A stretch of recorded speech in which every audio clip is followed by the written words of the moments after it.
So thank you, Lisa, for inviting me to speak to the temple members, and thank you all for joining me today. Today's presentation is a fascinating story that takes us to faraway countries, deserts, mountains, and jungles. This is the story of an extraordinary person whose story has faded and been forgotten. His name is Dr. Isaac Nachman Steinberg. I'm speaking about him today, not because we both have the same family name, but because of his vision and actions. Steinberg was born on July 13, 1888 in Dvinsk, then part of the Russian Empire, now Latvia, to an Orthodox family. He attended Moscow University in 1905, where he studied law. As a student, he joined the Socialist Revolutionary Party. For his anti-Tsarist activism, he was exiled to Germany for 3 years. He completed there his law education at the University of Heidelberg. In 1910, he returned to Russia and worked as a lawyer. After the Bolshevik Revolution in 1917, Steinberg became the Minister of Justice in Vladimir Lenin's first government. It was the first and last coalition government between the Bolsheviks and the Socialist Revolutionary Party. Why? Because in 1918, the Bolsheviks consolidated power and became the Communist Party. Steinberg stayed in the government, although Lenin didn't like the fact that he was living in the middle of cabinet meetings to pray, and he refused to work on Shabbat. Steinberg left the government in March 1918 because his disagreement with Lenin over the terms of the peace treaty between the Bolshevik government and Germany that ended Russian participation in World War I. After leaving the government, Steinberg campaigned against the Bolsheviks and was arrested twice. But in 1923, he was warned by friends that he was in danger of being assassinated. So he fled with his wife and 3 young children to Berlin, Germany, where he shunned politics and focused on studying history, philosophy, and literature. After the Nazis came to power in 1933, Steinberg and his family escaped again, this time to London. Unlike many other leaders and politicians who lived in denial at that time about Hitler, Steinberg saw the writing on the wall and took immediate action. In the face of looming Nazi genocide, in 1935, Steinberg co-founded the Freeland League for Jewish Territorial Colonization, also known as the Freeland League.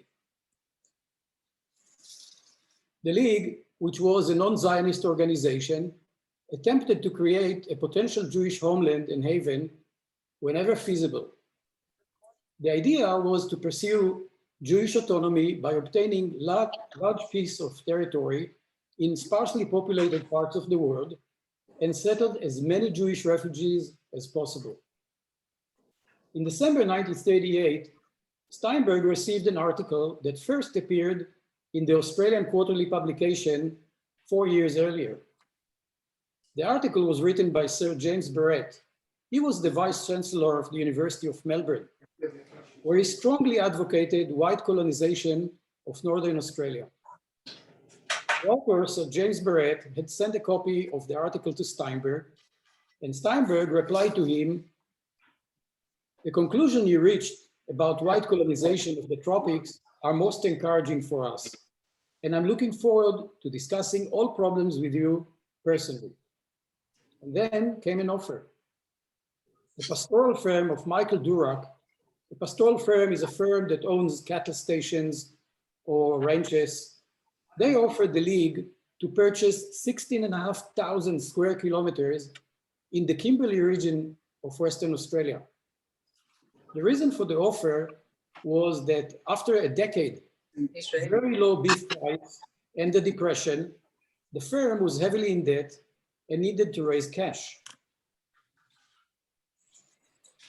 The state of Western Australia comprised about 1/3 of the total area of Australia. Australia and the US are similar size.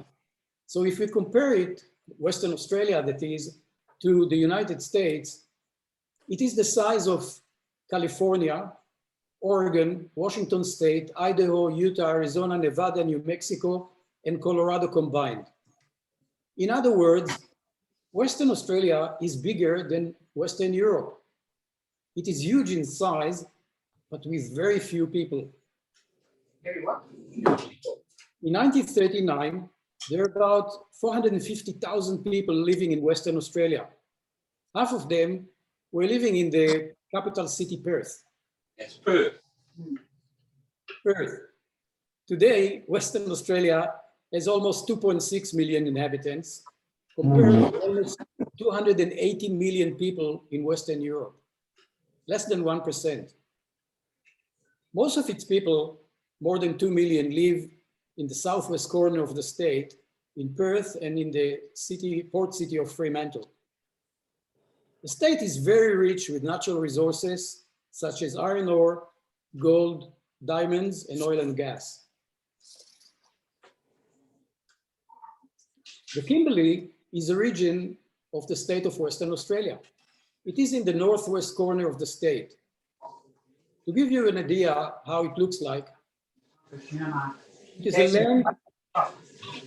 a land of extremes, with rugged mountains, dramatic gorges, sweeping plains, and it's a land of drought and floods. The Kimberley is one of the hottest parts of Australia. The average temperature is close to 40 degrees during daytime and 30 degrees during nighttime. The Kimberley has a tropical monsoon climate with 2 seasons, 8 months of dry season and 4 months of wet season, with torrential rain, floods, and devastating cyclones. The Kimberley size is 423,000 square kilometers. It is 3 times the size of England or bigger than Germany. In 1939, there were no roads in this vast region. Even today, there are only 2 main roads. One is a sealed road known as the Great Northern Highway, and the other one is an unsealed road known as the Gibb River Road. So in a land bigger than Germany, with 83 million people live, the Kimberley in 1939, there were only there were less than 4,000 people living, mainly Aboriginals. Today's population is about 50,000 people, which makes it the least populated region in the world, with 0.1 people per square kilometer. So it is a huge empty land with harsh weather conditions. No wonder it was largely uninhabited then and now. It is also isolated. It is about 3,000 kilometers from Perth and 900 kilometers from Darwin, the only 2 cities close by. There are not many people there, but it has plenty of the most beautiful and deadly wildlife you can think of. Dingoes, snakes, scorpions, saltwater crocodiles, but also lots of beautiful bulb trees. They are everywhere. Wait, they're telling me I must mute myself. I don't know how to do it. The Kimberley Plan was an attempt to settle 75,000 Jewish refugees in the Kimberley region of Western Australia. Steinberg's idea was to acquire 28,000 square kilometers of land to settle there 75,000 Jews fleeing Europe. To give you a perspective, it is the size of Belgium. Steinberg's vision of turning this hostile desert into a mega agricultural oasis where 75,000 Jewish tailors, accountants, lawyers, and merchants would turn into farmers. It might sound more as a utopia, but he firmly believed that it was possible. The land would be between the Ord and the Victoria rivers, and we will come to this a little bit later.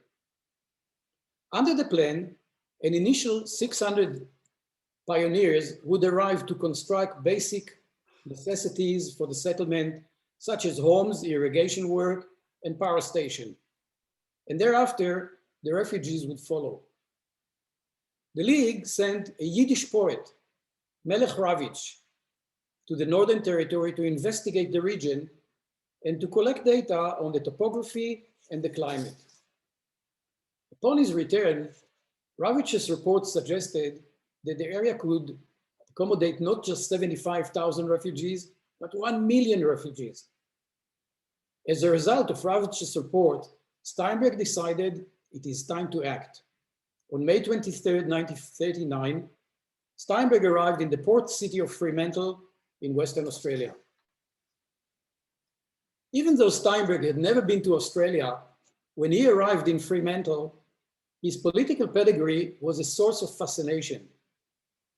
Steinberg had a unique talent combined with his political experiences to lobby and convince politicians of his ideas.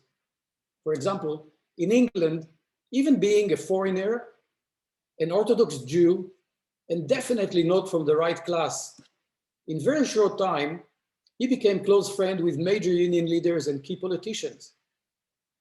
He brought with him 2 letters of introduction from 2 senior British politicians. Ernst Bevin was a powerful union leader.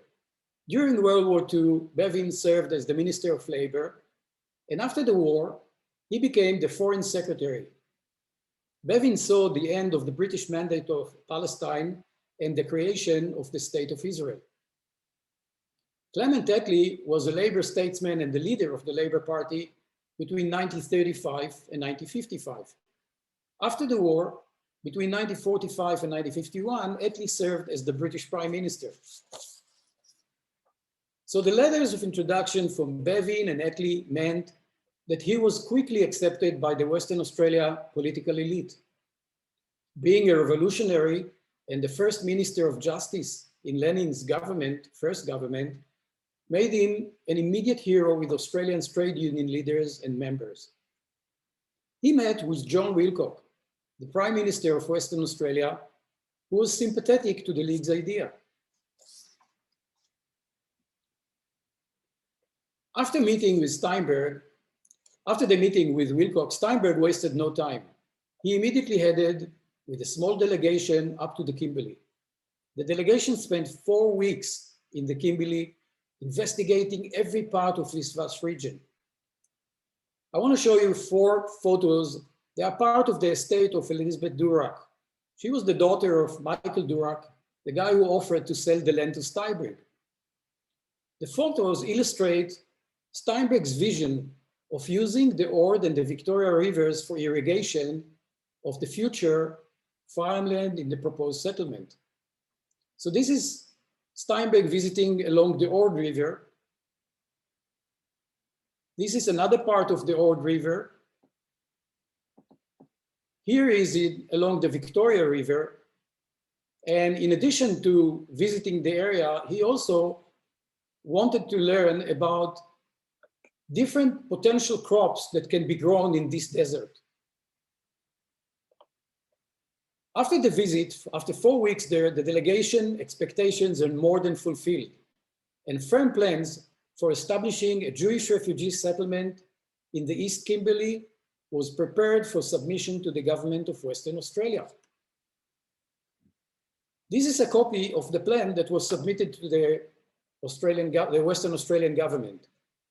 And this was the map of the proposed plan.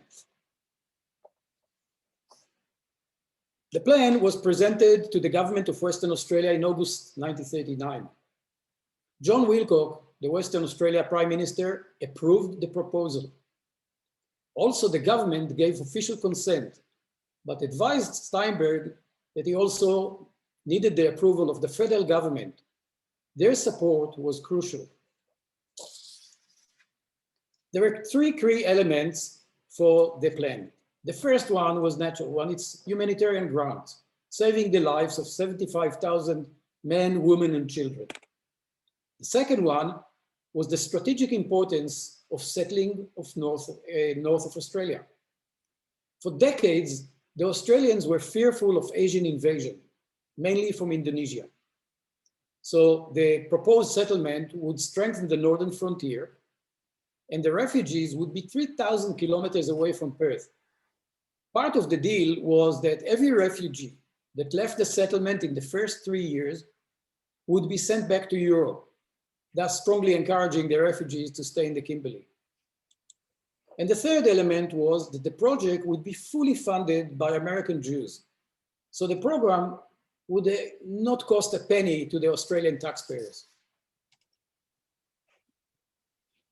Before approaching the federal government, Steinberg wisely decided to gain wide support from influential Australians. He met with then the Labour Party leader of the federal opposition, John Curtin. They became friends. The meeting went extremely well. And after the meeting, Steinberg wrote to his supporters in Europe, "I think we can now say with certainty that the workers of Perth are with us."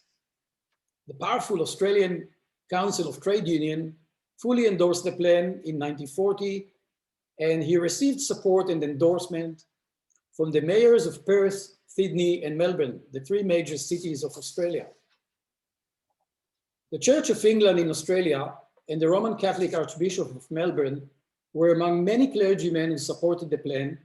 And last but not least, leading academics and the country's business leaders warmly endorsed the plan. So with such overwhelming support across the country, Steinberg felt that he was ready for the final and most important hurdle, getting the federal government of Australia approval. In August 1940, the Freeland League delegation had sent a memorandum to the federal Prime Minister Menzies outlining the plan.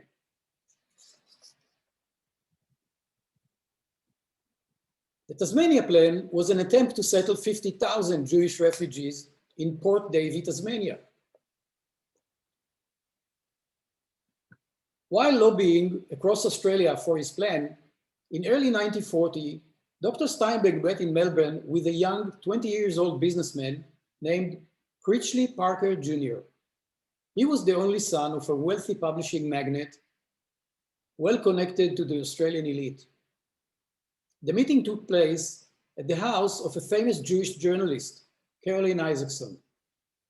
Caroline Isaacson was born in Vienna, Austria, but she was educated in London and married a Jewish lieutenant in the Australian Imperial Force who participated in the landing in Gallipoli in World War I. They moved to Australia in 1926, and when Caroline became active in the Melbourne Jewish community, and especially in helping Jewish refugees that started to arrive from Europe. When she heard about Dr. Steinberg and the Freeland League plan to settle 75,000 Jewish refugees in the Kimberley, she became involved in their efforts, using her contacts to lobby influential Australians to support the plan. She was one of the top journalists at that time in Australia. Critchley, who admired her work, fell in love with her, even though she was 11 years older than him, married with 2 children. Critchley thought that if the Kimberley land will fail, there should be a plan B. So he managed to convince Dr. Steinberg to create a Jewish territorial homeland in Port Davey, which will be a perfect haven for 50,000 Jewish refugees. Port Davey, which is in the southwest coast of Tasmania, is one of the most remote and inaccessible places on Earth. For those who don't know, Tasmania is an island of the south coast of Australia. You can see in the southeast corner, Hobart. Hobart is the capital of Tasmania, and the green dot on the southwest point of the map, this is Port Davey. Port Davey is home for stunning mountains, thick rainforest, wild rivers, and unspoiled coastline.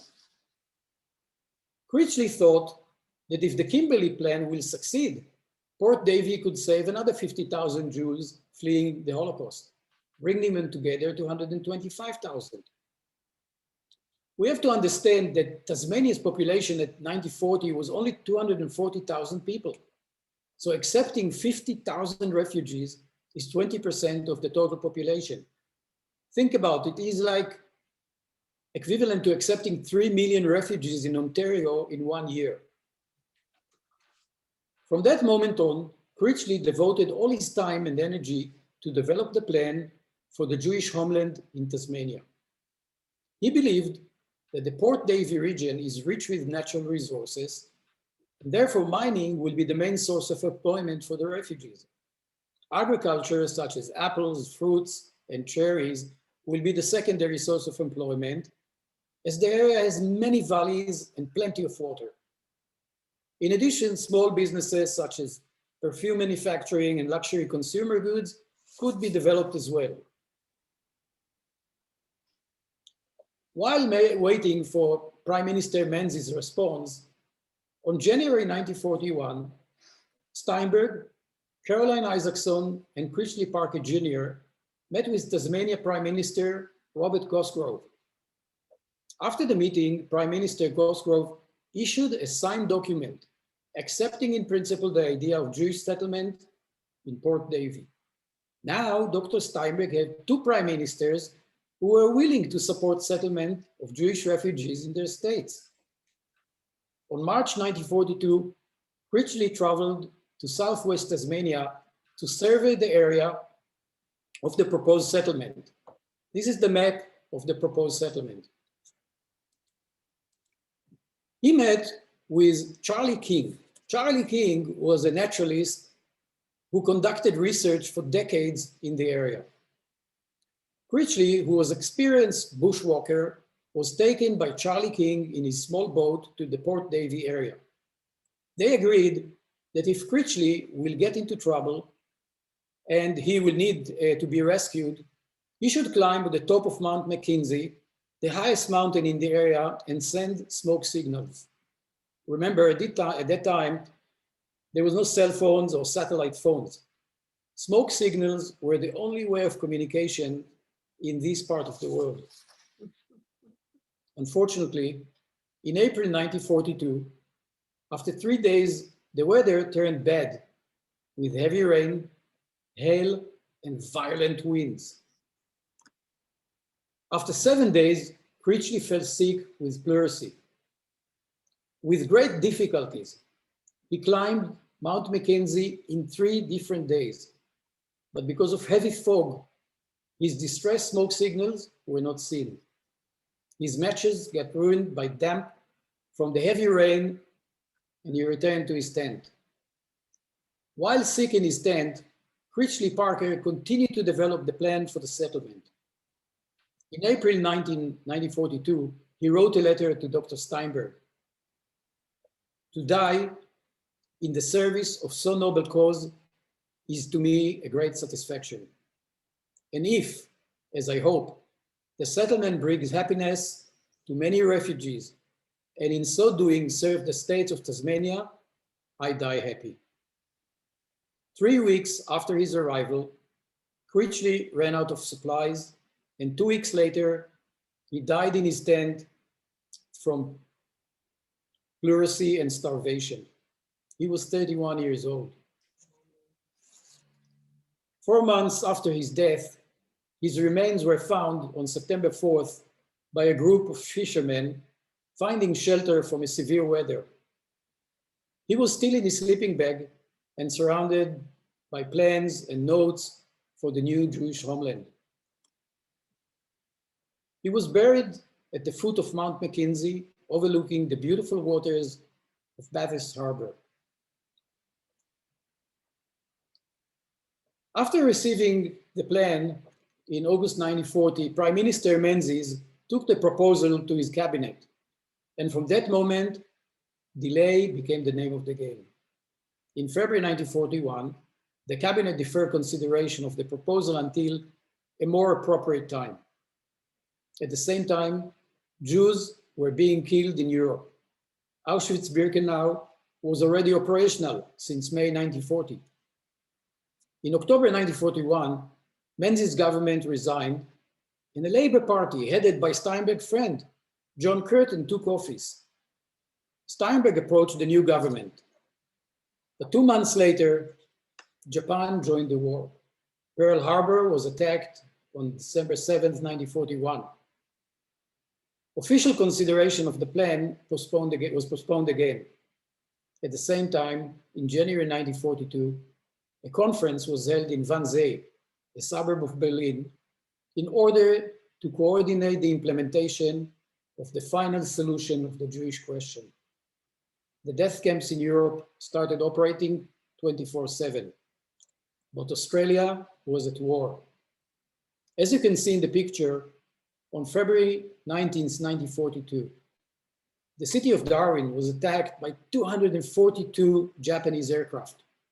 Officially, more than 243 people were killed in the raid. The unofficial number is estimated of more than 1,000 dead.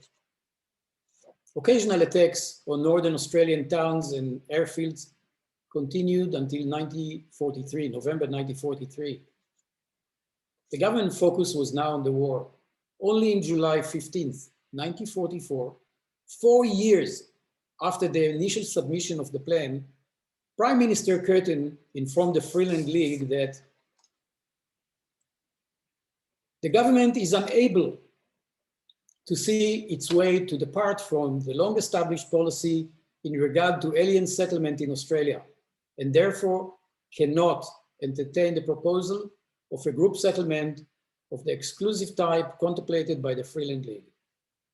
Prime Minister Curtin expressed sympathy, but decided that until the whole question of immigration was considered, his government was not able to formulate a policy. The government message was simple. Remnants of Europe's one great Jewish community should look elsewhere for a home. Although this decision was a severe blow, there was no evidence to suggest that anti-Semitism played any role in the government decision. There are a few elements, in my opinion, that influenced the government decision. The first one was during World War II, it was widely thought that European refugees would form a fifth column of enemies at home. Despite being victims of Nazi persecution, the few Jewish refugees who were fortunate enough to settle in Australia in the first years of the war were classified officially as enemy aliens. The second element was that there was fear among many Australians that the refugees would challenge the country's British way of life. And the third element was the fear that other ethnic groups, such as Greek, Italians, etc., would demand similar privileges to establish their own semi-autonomous region, and the whole concept of the Australian melting pot would collapse. So Steinberg left Australia in June 1943 to join his family, who moved now to Canada. He eventually moved to the United States, where in spite of the setbacks, he continued in his efforts to save Jews. It is anyone's guess whether the Kimberley Plan would have been successful socially and economically. What we do know is that in the 1960s, the area south of the town of Connemara, which is exactly the area that Steinberg selected for the settlement, became the main agriculture center of Northern Australia. How this hostile desert turned into an agriculture oasis. Remember Steinberg's vision of using the Ord and the Victoria rivers for irrigation? In exactly the same place as you see in this picture, in the 1960s, a dam was constructed on the Ord River. The dam created an artificial lake known as Lake Argyle, which is covering an area of 740 square kilometers. The water in this man-made reservoir is used for irrigation of a couple of 100 square kilometers of farmland. They grow their mangoes, melons, sugarcane, cotton, rice, and so much more. The town of Connemara was established in 1961 to service the Ord River irrigation scheme. And it grew rapidly ever since. Today, the town has about 5,500 people. And what happened to Port David? Since creation, nothing changed. In the last 121 years, only 3 families have lived long-term in the Port Davey area. The most famous resident was Danny King. Danny King was a legendary bushman, tin miner, naturalist, artist, and environmentalist. He was the son of Charlie King, the guy who took Critchley Parker Jr. in his small boat to Port Davey. Then he lived there for 55 years since he returned from World War II until 1991 when he died. His ashes were scattered all over Port Davey area. But in 1976, Port Davey was added to the Southwest National Park. And that will ensure that no one will ever live in the future in this area. Now, I was asked many times, what happened to Dr. Steinberg after he left Australia? So I decided to add a small section to explain this question. The Freeland League did not lose heart. 2 years later, after he left Australia in 1946, it directed its attempt to find a sanctuary to the Holocaust survivors. The League was now searching for another sparsely populated area that they found it. They found it in the jungle of Saramaka.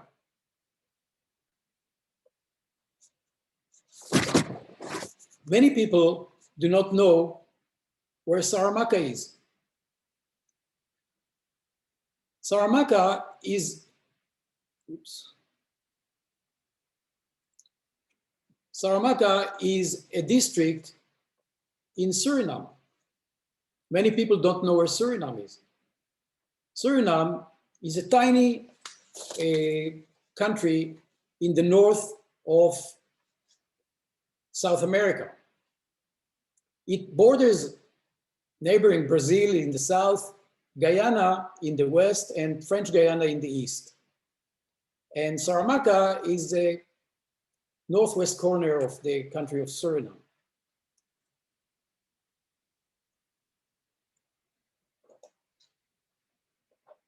At the end of the war, there were between 7 to 11 million displaced persons, or DPs, in camps scattered in Germany, in Austria, and Italy.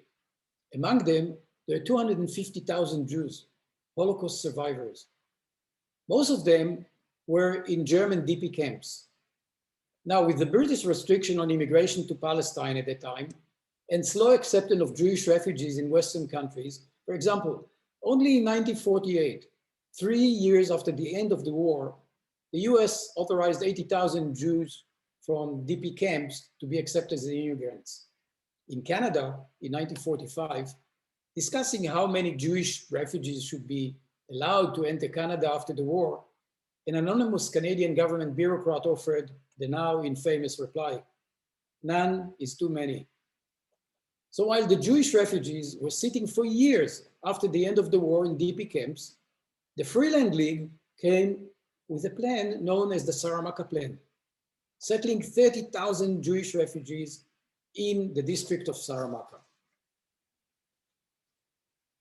In 1946, there were only a few thousand people living in Saramaka.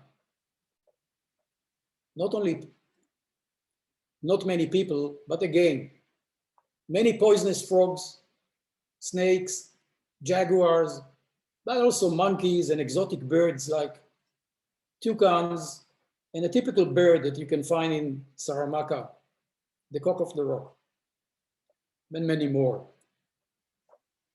In 1946, the Saramaka district was isolated. There were no roads in the jungle, and there was no bridge over the Saramaka River that would connect it to the capital city of Paramaribo, that is only 50 kilometers away. Even today, there are only 17,000 people living in Saramaka. To let you know, just in 1946, Suriname was a Dutch colony. It was called Dutch Guyana at that time. At that time, it had about 180,000 people. Of those, only a few thousand were Dutch. They were the administrators, professionals, and the farmers. The Jewish community had a population of about 800 people at the time. In 1946, the League met with high-ranking Dutch officials to discuss the idea of resettling 30,000 Jewish refugees in Saramaka. On February 1947, the League was informed that the local Surinamese parliament had no objection to the proposed Jewish settlement. For those who don't know, the Jews were the founders of the country in 1639, and they are very well respected by the locals. In April 97, a delegation headed by Dr. Steinberg was sent to Saramaka to study the land and develop a plan for the settlement. The League also secured $35 million US from American donors. To give you a perspective, it's equivalent to today to about almost $500 million. That was to fund the plan, and it meant that there will be no cost to the host country, Suriname. Soon after, the Surinamese government signed an agreement providing the 30,000 Jewish settlers the right of autonomy, where Yiddish would be the language of education. That was the Freeland League's vision, an Eastern European-like Jewish life in the jungles of the Amazon basin. As the news broke, Jews in the DP camp in Vienna, Austria, announced their eagerness to leave to Saramaka. The League worked hard in starting to implement the plan, but on May 14, 1948, the State of Israel was established. After severe pressure from the Dutch government, the Surinamese local parliament caved into their pressure and informed the Freeland League that all negotiations were postponed. The Jews now had their own state and they can go to Israel. In 1948, Steinberg published his book called Australia, the Unpromised Land, in a search of a home. As a non-Zionist, Steinberg continued to search for an alternative Jewish state far from the Middle East, but he never was able to realize his dream. And on January 2nd, 1957, he died in New York at the age of 69. Steinberg's close friend, the psychologist and philosopher Erich Fromm, wrote about him. Many people would have called Isaac Steinberg a dreamer or visionary, and yet he was one of the true and unfortunately few realists of his time. You may ask yourself, why I am intrigued by a legacy of failure? Why should I care about a group of non-Zionist Yiddishists? Professor Adam Rovner from the University of Denver said that, for me, it is not Steinberg's failure that matters. It is the scope of his aspirations. And he inspired me to reject the shabbiness of reality and think of a better future. One of best Australian novelists, Richard Flanagan, said about Steinberg that greatness lies not only in success, but in the gap between failure and success. Unfortunately, both Steinberg, a socialist, revolutionary, and an Orthodox Jew, and Critchley Parker Jr., a non-Jew, never got the recognition they deserved for trying to save 125,000 Jews during the Holocaust. I thank you very much for your participation, for listening. And if you have any questions, I'll be more than glad to answer them.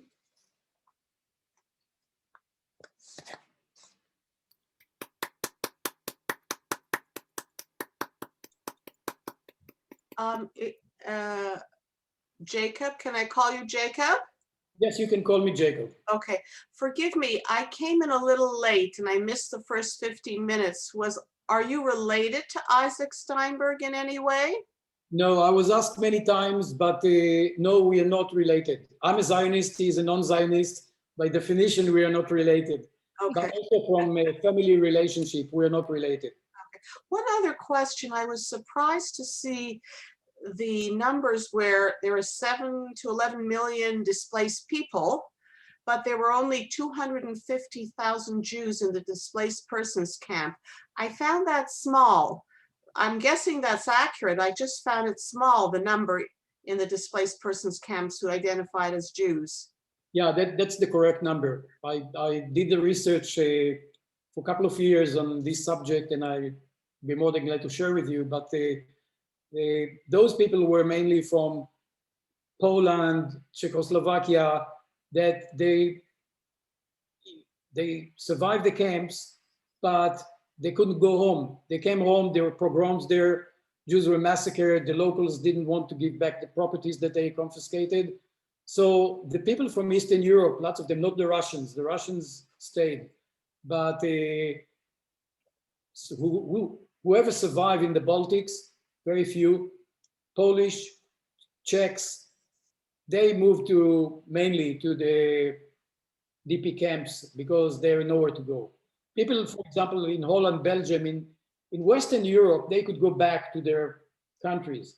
They're Right. not welcome in many places, but they could go back. But the people from Poland, they saw no future. There's nothing to go back to.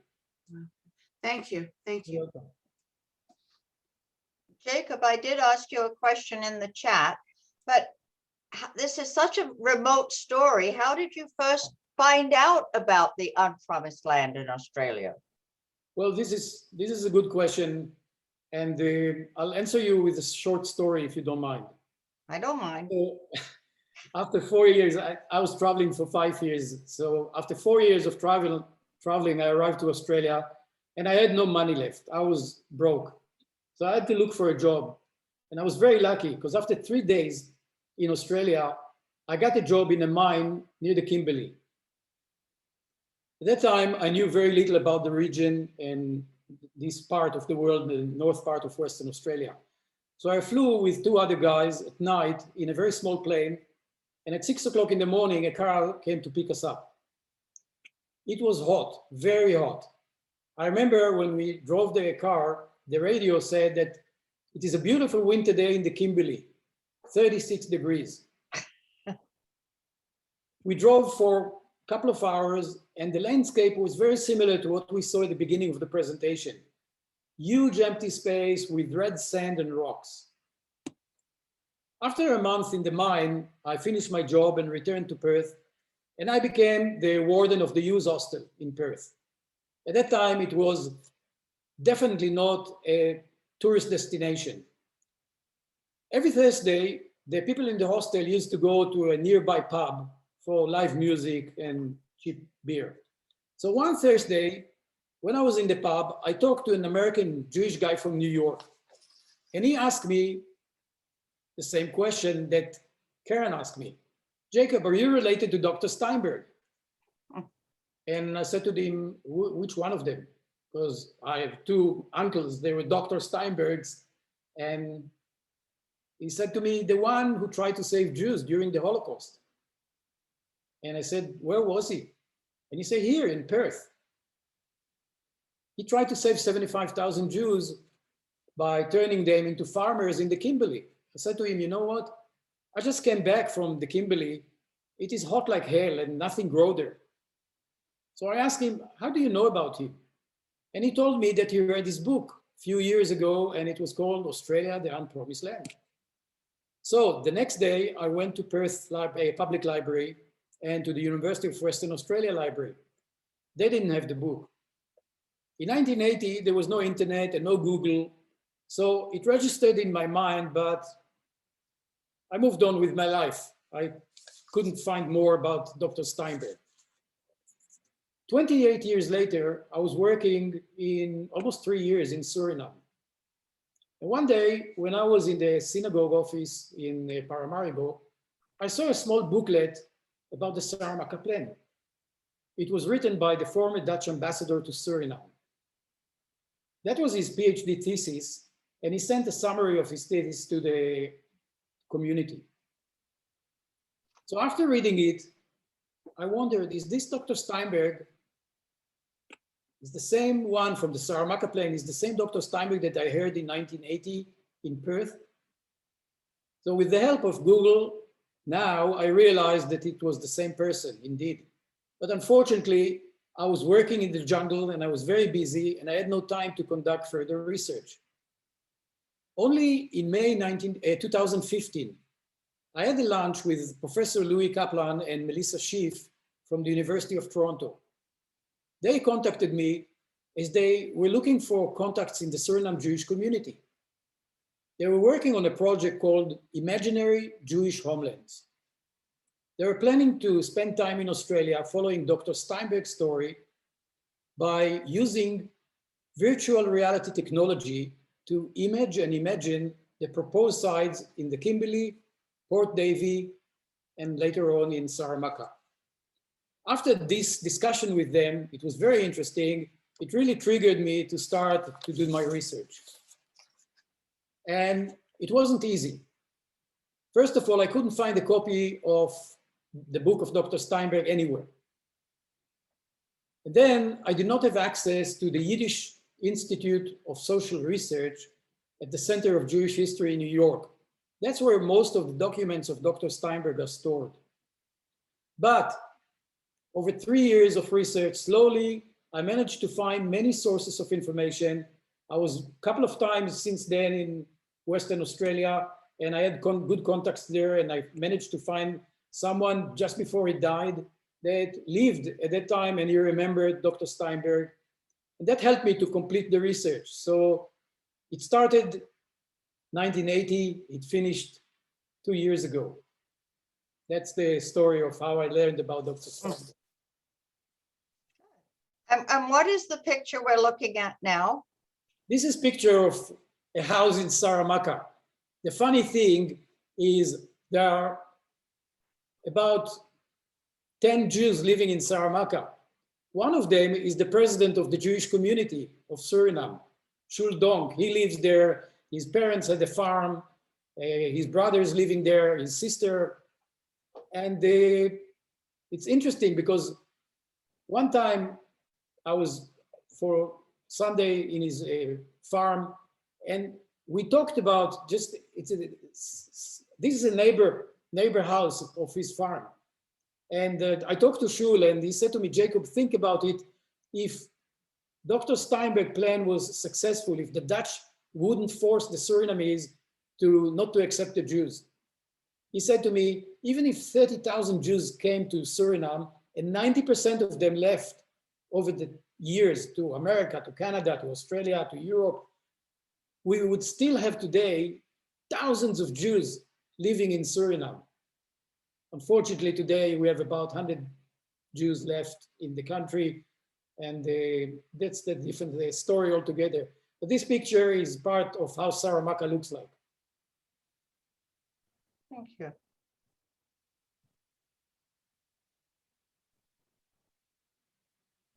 Any other questions?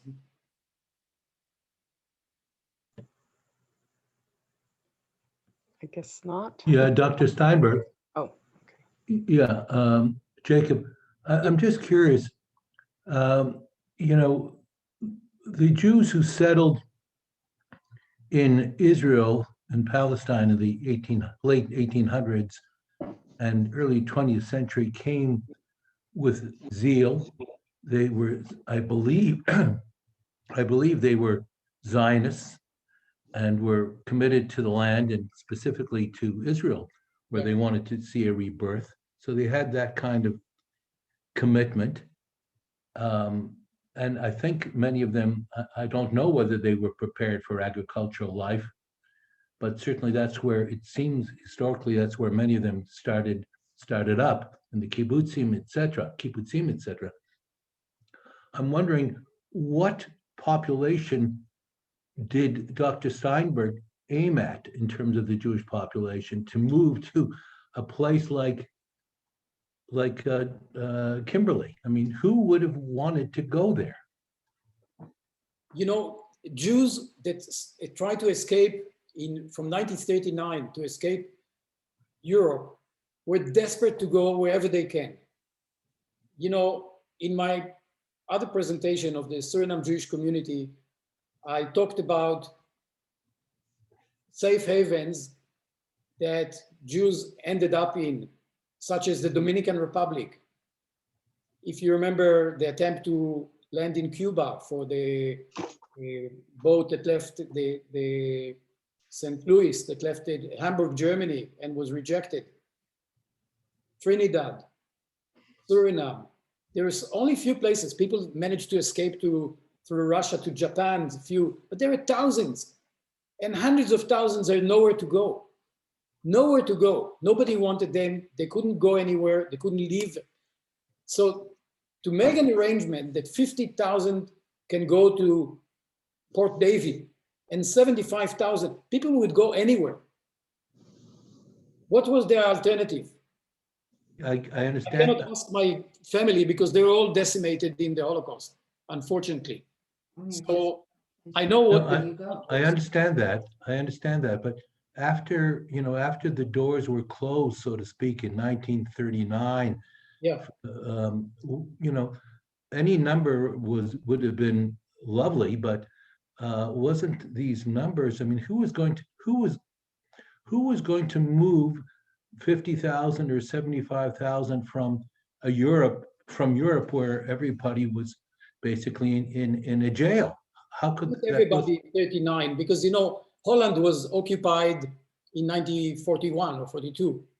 So there was a period of time that people still could leave, but they needed visa for the host country. If you didn't have exit visa, you couldn't go anywhere. The shipping line will not take you. But the plan was funded, fully funded by American Jews. So if the Australian gave the visa, the immigration, the refugee visa to come to Australia, the American Jews, we had from 1939 to 1942 time to arrange the departure of thousands of Jews. But those people, unfortunately, who tried to leave didn't get the visa to leave to, countries didn't want to take them. If you remember, there was the Evian conference that 38 countries, President Roosevelt arranged it. 38 countries were met in 1938 to talk about the refugee problem, of the Jewish refugee problem, and to coordinate the rescue of Jews or to distribution of Jewish refugees. 37 countries, after a week of discussions, didn't take anyone. Only the Dominican Republic agreed to accept 100,000 people. And who forced them not to take more than a couple of thousand? President Roosevelt. Why? Because he thought that the Dominican Republic is too close to the United States and they will end up in the United States. So that was, even a country that agreed to accept 100,000 Jewish refugees from Germany at that time, they couldn't leave. Only a few thousand, a few hundreds. Then it's about 1,000 people who came to Dominican Republic, and that's it. So there was a way to leave until 1941, 1942, but without visa, you couldn't go anywhere. And from my understanding, if the Australian will issue the visa, the federal government, the mean to leave was available. But it's a very good question. It's a lot of food for thought, definitely. I talk to people, by the way, who ended up while I was traveling, in the Philippines, in Bangkok, German Jews, Austrian Jews. They said to me, we would go anywhere at that time, we were the lucky ones that managed to. And at that time, Southeast Asia was poor. It's not Bangkok of today or Manila of at that time. They were at war or whatever. But the people were grateful that they could get out of Europe and anywhere. If it will be the Kimberley, so be it. They would have survived there because there was enough funding to allow them to stay there. And their plans were, what they did? The government of Australia basically copied the plans of Dr. Steinberg and created the Ord River scheme. And that was said by Elizabeth Durack, the daughter of Michael Durack. They became very friends, Steinberg and him. And she confessed a couple of years ago, the granddaughter of Michael Durack, the daughter of Elizabeth, confessed that the mother told her that Steinberg inspired so many politicians in Australia with his vision that in 1960, basically 20 years after, they copied his plan, and you see what it is. It is a huge success now.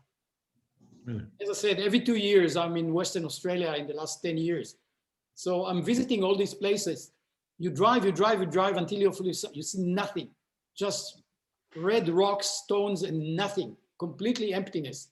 And all of a sudden you come to the Ord River and you see the Erga Lake and you think, wow, this is Fata Morgana, this is unbelievable. And then you come to the Kununurra area where he wanted to make the settlement, and you see a flourishing town and just boom town and so many agriculture products are now, done there, and it's fascinating, just unbelievable. Just a follow-up question. Was there any leadership in Australia at the time, in the late 30s and 40s, which lobbied for this against the decision that was made not to allow this to proceed? Yeah, definitely. Definitely, people were suspicious, and some of them were questioning, as I said, from a couple of reasons. It will impact the way of life, the British way of life, which was, very Australian until the 60s, et cetera, et cetera, with white Australia policy of immigration. There were suspicion about Europeans as fifth column, as I mentioned in the presentation. There was opposition, but the decision makers, and I went through a list of people because he spent lots of time. He was very smart, and he, mobilized the key influentials in the country from religion point of view, from business, from university, from mayors of cities, from union leaders. The majority of the decision makers were in favor. And it's no surprise that the two prime ministers signed on documents accepting the Jewish settlement in their states. So, but of course, there was definitely some opposition. But the decision wasn't based on the fierce opposition. It was because of inability to come, or the fear of, as I explained, the collapse of the melting pot system. Because as you know, if you've been to Australia, there are very big communities of Italians, of Greek, of Portuguese, etc. And they are very homogeneous groups, and they're afraid that it will be, a domino effect, that everybody will ask now to have a semi-autonomous part of the country. And Steinberg tried again after the war. I didn't talk about it, but after the war, he again, because he was so loved in Australia by the politicians, by everyone, and he was such a charismatic person that he felt that he can convince them now to accept the refugees that at the ended up he wanted to send to Saramaka, or to make a new homeland in the Kimberley. But by then it was already cemented. There was no urgency, and as people always said, you guys can go to Israel. You can apply for immigration, but not as a group. Anna, go ahead. Anna also. right. Thank you. I was just wondering, I know that after the war, there were enough European Jews in Australia, and they had quite a vibrant Yiddish community there with schools and organizations. Where did they come from? There were two major groups who came. One was Polish Jews, and the other one Hungarian Jews. The Polish are mainly in Melbourne. The Hungarian are in Sydney. And now there is a third Jewish community, quite growing, not big. There are about 50,000 in the big cities, in Melbourne and Sydney, 1,000 Jews. There's about 8,000 or 7,000 Jews in Perth, Western Australia, and they start to grow in numbers only in the last 20 years, mainly from South African Jews and stuff like that. There was opportunities for them to leave South Africa, and they settled in Western Australia because it was much cheaper, and there was opportunities for them. It was a say in Australia at that time, pegged to Perth, so those three cities have Jewish communities organized now. The grandparents who spoke Yiddish are evaporating. The children are Australians.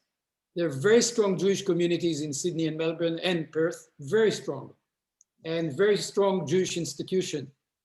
The Jewish day schools are phenomenal, like Mount of Scopes in Melbourne. It's phenomenal school with, I think, 4 or 5 campuses, and a very tight Jewish community, really good one. And the same in Sydney and the same in Perth.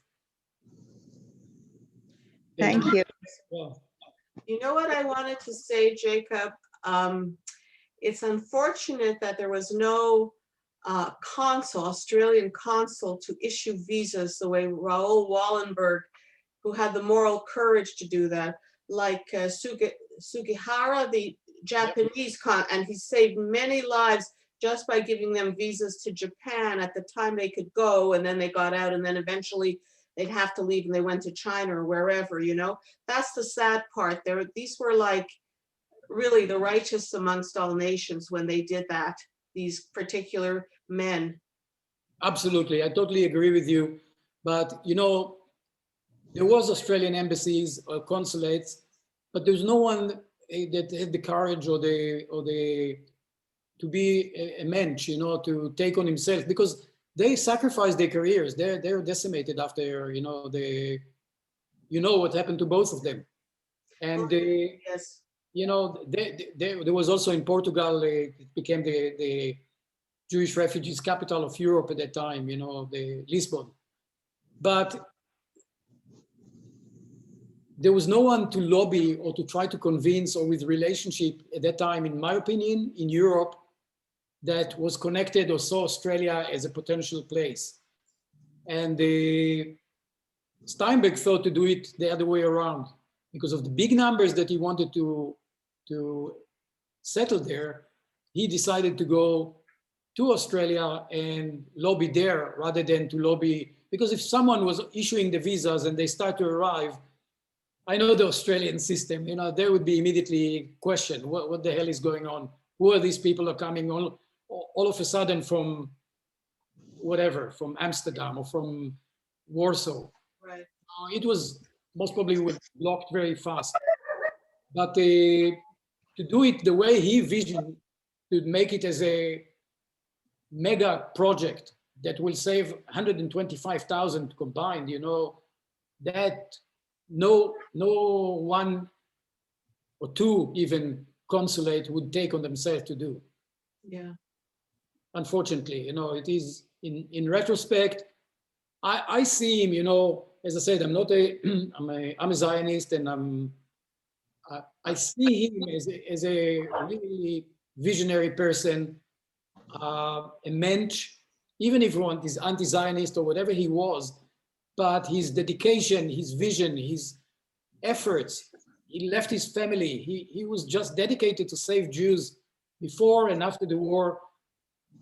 What is interesting in my research, I found so many people that praised him. You know, even Zev Jabotinsky, the leader of the revisionists at that time, you know, which is the Likud party today in Israel, the right wing, the Zionist.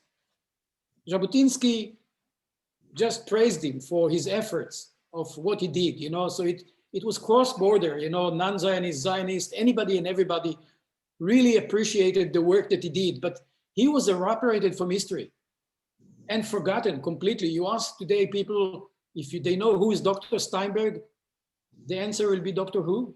Never heard about him. You know, there's not in Israel and not in Canada and not in Australia and not anywhere.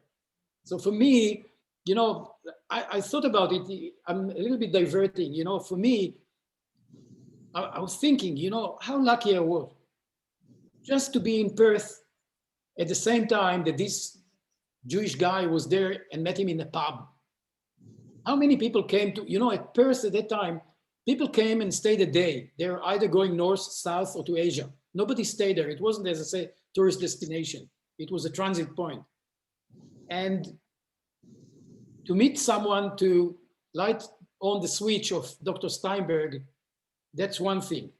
But, you know, over the years, I forgot about it. You know, it was in my mind, but I got married, I had children, I have work, job, career, you name it. And then what is the probability that someone will go to Suriname to work in Suriname? Right. Another Surihu. Very, very little chance. And if I went only to Perth and not to Suriname, I wouldn't have the presentation today because it was forgotten. If I went only to Suriname and not to both places, I was reading about the Saramacca plan and think I know everything. I had no idea about what's happened to this guy earlier in Australia. And to be in both places and find a person to tell me about his book, and to find in the embassy, in the synagogue, a booklet, plan, probability is almost zero in statistics that it will happen, but it happened. And I'm glad that it happened to me, because I love history, I love Jewish history. And I spent almost, as I said, 3 years and 2 trips to Australia, to Western Australia, to follow up on this story. So, You know, they say there are no coincidences in life, and it sort of seems your destiny. It's such an amazing story. yeah, thank you. I appreciate it. Thank you. Dr. Steinberg, that was absolutely fascinating, so interesting. And I would agree with Claire that there are no coincidences. I mean, the very fact that you were in both places just at those moments, doesn't this mean now that you must, I know we have his book, Dr. Steinberg's book, but you need to put this all down and hopefully publish something so that the rest of the world can learn about this incredible visionary. Yeah, that's, you know, what should I say? From all my research, thank you so much. I'm not a doctor, by the way. I'm just. I heard someone else say doctor. Okay. I accepted it for one time, but the second time it's. Okay. I have master's degree, but not PhD. But, from all my research, you know, I couldn't find scholars who researched Dr. Steinberg or the Freeland League or anything about this era even, until, you know, the Melissa Schiff and the Dr. Louis contacted me, because they heard me on a presentation of the Jewish community in Suriname that I gave a couple of years ago. Mm-hmm. And they said, Steinberg and Dr. Steinberg, maybe he's related to. They still don't believe that I'm not related to Dr. Steinberg. But after the meeting, I said, you know, I have a story here. Why shouldn't I keeping it for myself? And they were, you know, working on this program to make the, you know, about the Jewish homelands, stuff like that, you know, that were tried and failed. But during the research, I found there is Dr. Adam Rovner that I mentioned from University of Colorado. And he's the only one that made research on the Freeland League and on Dr. Steinberg. He visited Suriname and he visited Tasmania. He didn't visit the Kimberley, but he is so knowledgeable, and he wrote a book. It's called In the Shadow of Zion. And he's an amazing guy. Adam Rovner is an amazing guy, very interesting, very entertaining. And, you know, it was, at least I felt good that there is someone in the whole universe of academia that is researching and published a book about this character. So, yeah, I'm trying, you know, I was focused so far. I had so many presentations about the Suriname Jewish community. I'm not a speaker. I'm just a person, you know, with interest. But because I was involved with the Jewish community in Suriname, and it became very, very close to me and very dear to me, I started to do presentations on the community in order to raise awareness and to raise some funds for the community. So I became part of the community after 3 years living there and working there. But to tell you the truth, I explained, I think, to Lisa that a few years ago, I spoke in one of the synagogues in Toronto, and they contacted me after and said, Jacob, I talked about Suriname, and they said, do you have another speech that you can give us? Because people really like this subject, and they ask. And I said, I'll think about it. And then I thought, you know what? Why shouldn't I talk about Dr. Steinberg and this, the Australia, the Unpromised Land? Because nobody knows about it. And I thought it's a fascinating story. So I started to give the presentation there.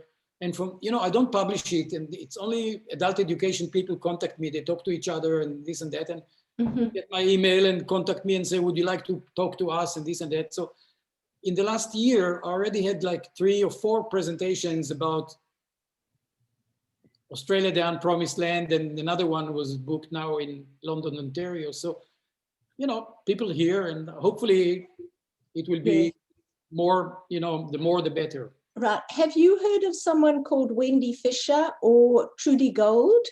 No. Okay, Trudy Gold and Wendy Fisher are running what they call the Lockdown University. This has been going for just over a year now, and we have lectures 4 or 5 times a week with a number of different speakers about Jewish history and all different aspects. And I thought maybe one of them might have contacted you.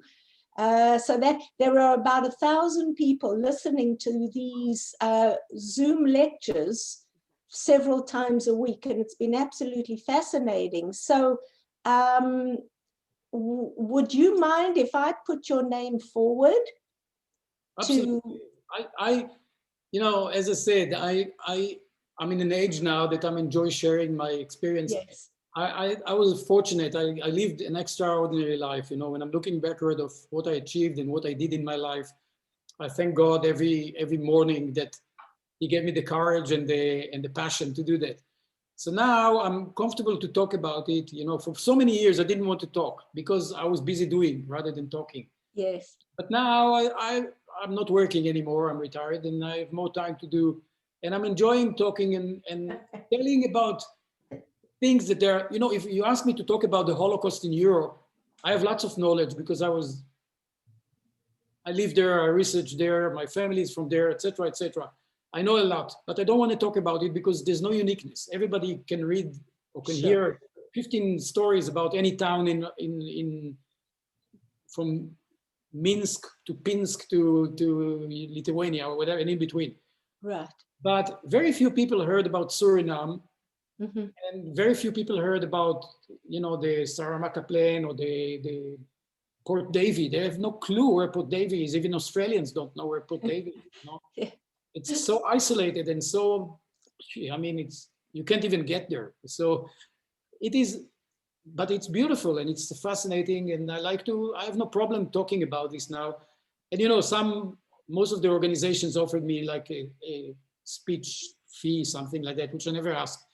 But I always said I donate it to a good cause, like the Jewish community of Suriname, to, I don't know, to the Jewish Institute for you know, there's a Canadian Jewish Institute for Jewish Research and stuff like that, you know. Mm-hmm. So they need the money to spread the word or whatever, or to help their communities. And that's what I do. I don't need the money. I just do it for the message, you know, and I feel that is now on my shoulders to pass it, because if I don't tell it, it will be gone. It will be. Yes. Yes. Thank you so much for your encouraging words. But yeah, I have no problem if you talk to them and suggest to them. No problem. Okay, thank you very much. Thank you. I have just a comment. I think this was absolutely fascinating. And is there any way we can guilt you into writing about it and putting it down to share it? I mean, it's just incredible. Yeah, I think you know, if I start writing, it takes me 2 weeks to write a card for my wife for the anniversary. I'm not a good writer, you know. I maybe can speak. I'm a storyteller maybe, but not a writer. But hopefully that it was recorded, this presentation. So if we can pass it and people can pass it to their friends or family, that will be appreciated, you know, because it's, as I And said, where are you located? I'm in not too far from your synagogue, from your temple. I live in Green Lane area, you know Green Lane? Oh, okay. Between Bayview and Leslie and Green Lane. Very, very close to Mount Zion Temple. Uh-huh. In Thornhill, Markham, Thornhill, whatever it's Yeah, called. thank you. This was just absolutely fascinating. Thank you. Thank you so much. Can we bring you into the States? Because we live in the States. Where do you live in the States? Go anywhere. Huh? Where do you live in the States? Charlotte, North Carolina. Zoom can take us anywhere. I think that would be wonderful. I will be more than glad to do it, you know. Okay. Yeah. Thank you. This was just wonderful. Thank you so much. Well, thank you so much, Jacob. That It's was so fun. interesting. I like seeing the maps to have a chance to picture things because I never have enough Yeah. maps. And I think everybody really enjoyed it, obviously. I tried to put pictures because I think when you talk, only talk, it's words. And to see like this picture of Saramaka, now you know how the jungle in Saramaka looks like, you know, you have some idea. When Yeah. you talk about the Kimberley, I can talk about desert. People think about the Sahara Desert, I don't know, any other desert, but they don't have idea of how it looks like, the formation, the colors, you know, the brutal weather there, etc., etc. But when you see pictures, it gives another dimension. That's why I feel like, you know, that it's a background that helps to understand better or to translate it to visualize understanding. Yeah. Well, I hope this is recorded well so that so that other people will be able to hear, because I know there were other people that are interested. Thank you. Thank you for, again, for the opportunity. I really appreciate it. And yeah. Thanks. I'm glad you enjoyed it. Okay. Thank you. Thank you very Thank much. you. It was Thank you, wonderful. Jacob. Thank you. Thank you very much. You're more than welcome. Thank you. Keep well, Very everybody. much. Thank you. Stay safe. Fantastic. Good night, Thanks, everybody. Lisa. Good night. Good night. Night. Night.